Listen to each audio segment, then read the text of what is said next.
Hey guys, Kaijumastermax here. Welcome to my first ever toy discussions video. To celebrate the first ever toy discussions video, I am going to be reviewing two of my Bandai figures here, the Spark Doll Earthtron and the Movie Monster Series Biollante. This series isn't necessarily about reviewing the newest toys or the oldest toys. It is just the toys I have access to that are in my collection that I'm basically just going to discuss with you guys. I'm going to talk about their sculpting, painting, articulation, and any thoughts I have about the figure, just how much I like or in some cases dislike the figure. But yeah, let's hop right into it. First we will discuss the Earthtron Spark Doll figure. Let's talk about the sculpting first. The sculpting on this particular Spark Doll is really nicely done. All the scales are very well pronounced. The sort of detailing, texturing on the head crest here looks really nice, and the teeth are nicely sculpted as well. They even gave him a bit of a, or maybe that's just the way his lip goes over his tooth, but a nice little ridge there. These nostrils are really nicely sculpted as well, and yeah, honestly everything sculpting-wise about this figure looks really nice. The chest and stomach area are really nicely sculpted, and the feet and even the nails or the claws have nice texture to them as well. Yeah, that's it for texturing or sculpting on this figure. Honestly, it's just really nice. And now we'll talk about the painting. The painting actually evenly over the figure looks really nice. Just this purple with the dark blue looks really nice. The eyes also look pretty good too. There's no like paint leaking over anything. That looks fine. The only thing I have to complain about is these claws here. And honestly, I'm not expecting either of these two Bandai figures to be of super high detailing or paint value. Like, I'm not expecting these to be even anywhere close to something like an SH Monster Arts or SH Figure Arts.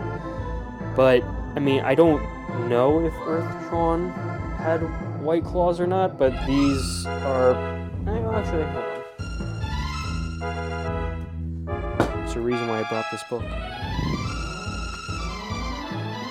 Well, looky here. Earthtron does have white claws, meaning that for some reason they didn't paint the tips of this figure's claws for some reason.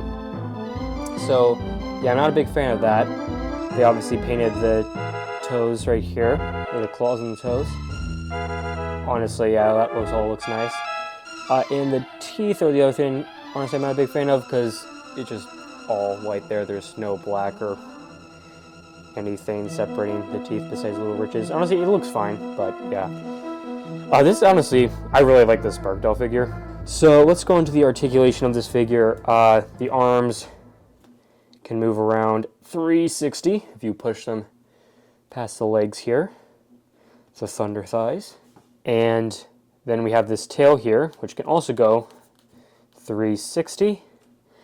Honestly, it's always been confusing to me why with some Spark Doll and Bandai figures, they add the separation here, but never actually have it articulated, because that totally looks like it could move, but it's glued down.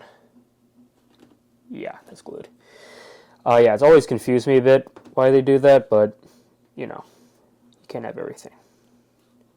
Push that guy off to the side.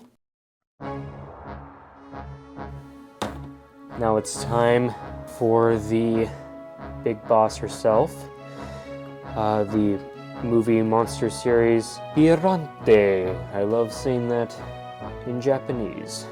Sculpting of this figure is really nice.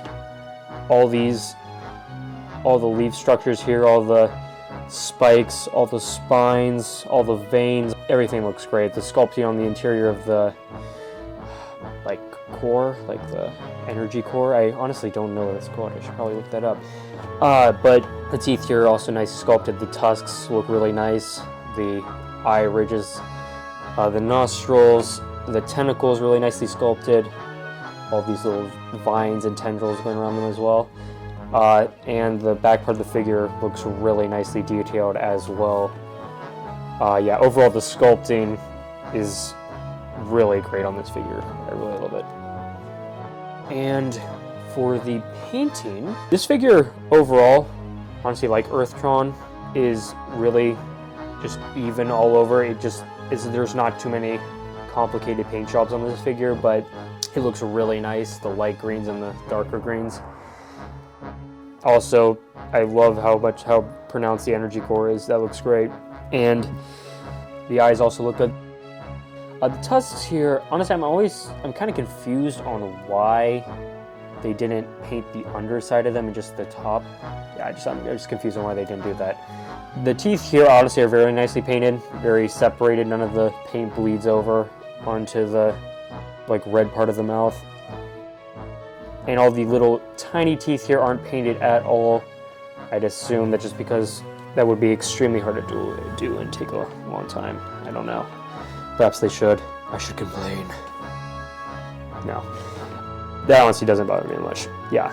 And these guys, I honestly, same thing with Earthtron, where it's just all white here. They kept it inside, obviously, where the teeth should be, but they didn't put like any dark spots that would be in between the teeth, or any like red to show inside like mouth tissue and stuff. This is honestly way surpasses soft vinyl Bandai figures in sculpt, definitely. And the painting's honestly, it's really good too. And they didn't bother to even paint these teeth back here. Again, that doesn't really bother me, although I will say I really wish that they had made these like the tentacles up here as far as articulation goes, which I should talk about right now actually. It's the painting's pretty much done with. The articulation is tentacles can go 360 if you have lift or up, and the head can turn 360 as well. Not as easily though. But what I was saying is that I wish these tentacles had been enlarged and were articulated like these, because that would have been awesome. Yeah, I would have loved this figure way more even. I already love this figure, but that would have just blown me away. That would have been awesome. This is just an awesome figure overall. Honestly, if I had to rate both these on a scale of 1 to 10, I'm not going to probably rate every figure this way, but I'm just going to rate these two. Scale 1 to 10, I'd place Earthtron at around 6.5, maybe 7. And I'm also rating these as far as soft vinyl Bandai figures go, just so you know. But yeah, Earthtron would be about a 6.5 to a 7, and Biollante would be about an 8.5 to 9. Yeah, I think that seems like a good scale amount. But yeah, overall these figures are really nice. I am really glad to have them in my collection. If you guys can pick them up, I would definitely recommend doing so. Bye-bye.